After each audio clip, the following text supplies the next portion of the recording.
तो नंतर एक मिनिट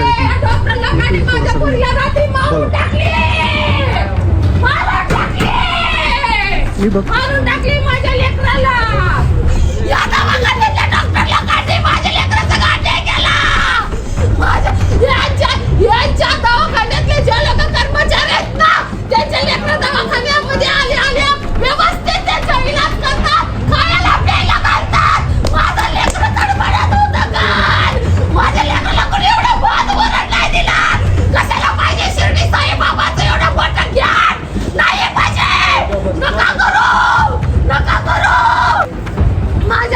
इलाज नाही केला या लोकांनी,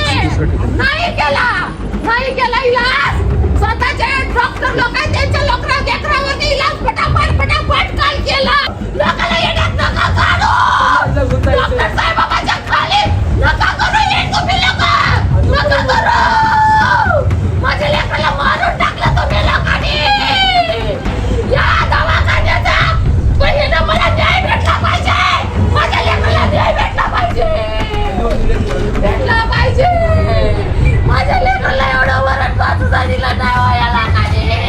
याचा रोल आहे रोल. ही मसाला खायला सुद्धा देत नाही. जाऊन तिथं संस्थेत बसून खायचा याचा रोल आहे. माझ्या लेकराला एवढं वरण भात दिला नाही याला काढे. याचा रोल आहे याचा. हे लोक नाही देत आहेत एवढं सुद्धा लेकराला खायला. काय करायचं दवाखाना.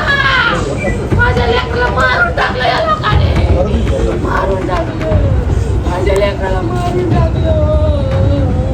माझा लेकरा रात्रभर जीवाचा खेळत होता. या लोकांनी ऍडमिट केला. तुम्हाला काही नसतं झालं, काही नसतं झालं. या लोकांनी ऍडमिट नाही केलं. जावा तुम्ही, तुमचे डॉक्टर आल्यावर या. तुमचे डॉक्टर आल्यावर या. डॉक्टर आल्यावर. अरे डॉक्टर घरी गेल्यावर तुम्हाला इथं काय करायचं नाही. तुम्हाला काय पगार काय ठेवलंय का. मला पगार खायसाठी ठेवलंय का इथं. लोकांना फुकटचे इंजेक्शन देऊन जाऊन तुम्ही पगार खाता का इथं. तुमचं नाव मोठं करता का. तुमचं नाव मोठं करता का तुम्ही. मारून टाकलं माझ्या लेकराला तुम्ही. काय करे तुमचा दवाखाना, तुमचं नाव काय करायचं आहे. गरीबाला न्याय नसेल तिथं तर तुमच्या दवाखान्याचा काय फायदा. काय फायदा, काय फायदा तुमच्या दवाखान्याचा. उशीर होतं जायला तिकडं. उशीर होतं तिकडं जायला. काय फायदा, काय फायदा. गरीबांना पैसा नसेल तुमच्या पैसे येतो माणूस. तुम्ही त्याच्या जीवाशी खेळता. तुम्ही त्याच्या जीवाशी खेळता का. तुम्ही ऍडमिट नाही करू शकत. आम्ही देत होतो ना बाहेर आणून तुम्हाला. औषध गोळ्या सगळं आम्ही देत होतो ना तुम्हाला. तुम्ही तुमचा इलाज लावायचा होता. तुमचा इलाज लावायचा होता. तुम्ही नुसता इलाज लावायचा होता तुमचा. तुम्ही इलाज नाही लावला. इलाज नाही लावला तुम्ही. नाही लावला. पैशाशिवाय तुम्ही लोक 6,000 भरा, 9,000 रुपये भरा. माणूस मरायला लागला इकडं. या कागदपत्र इकडे घेऊन जावा, कागदपत्र तिकडे घेऊन जावा. अरे माणूस मरते त्याला बघा ना तुम्ही. कागदपत्राची पैसे भरून आम्ही आमचा जीव घाट देऊ ना तुमच्या पैसे. जीव जायला गेला तर वाचवा ना तुम्ही वाचवा ना. सोडलं या लोकांनी तर ह्या लोकांवर कारवाई 100% झाली पाहिजे. तुम्हाला कशी काय घटना तिथं आम्ही 4 दिवसापासून आलो होतो. 4 दिवसापासून इथं आम्ही आलो होतो.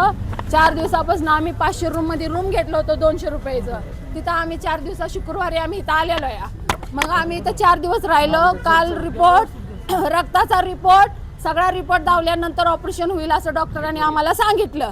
त्यानंतर आम्ही सगळं रिपोर्ट वगैरे काढलं. सिटी स्कॅन काल आम्ही केलं. सिटी स्कॅन केल्यानंतर पुरीला खूप त्रास व्हायला लागला, उलट्या वगैरे व्हायला लागला. पुरगी पूर्ण हायपर झाली होती, तिला काही सुधरत नव्हतं. त्याच्यानंतर आम्ही इथं दवाखान्यात घेऊन आलो. दवाखान्यात घेऊन आल्यावर डॉक्टर लोकांनी व्यवस्थित उपचार दिला पाहिजे का नाही, दिला पाहिजे ना. तर आम्हाला तो उपचार व्यवस्थित भेटला नाही.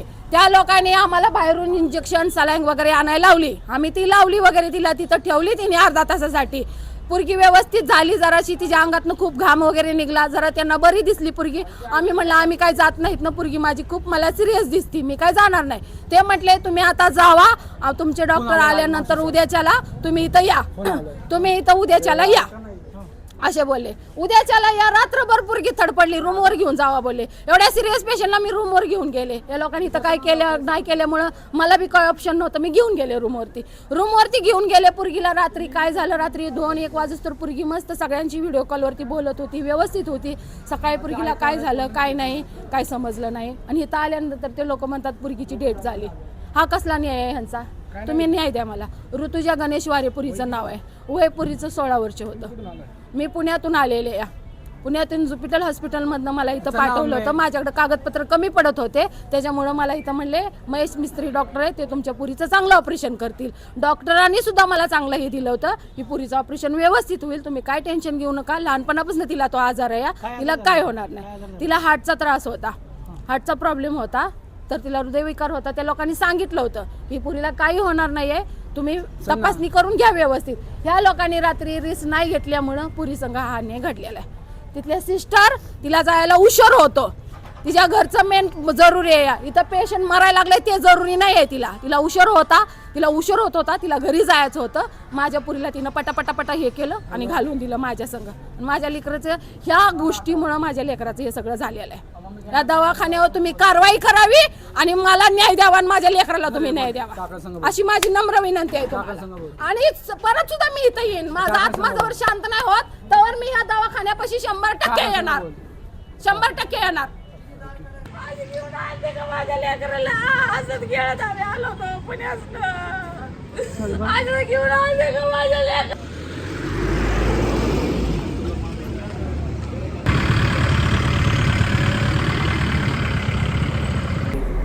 आज सकाळी जे आपल्याकडे 14 वर्षीय पेशंट मुलगी जी ॲडमिट झाली होती, शी वॉज हॅविंग पल्मनरी इडिमा हा तिला होता.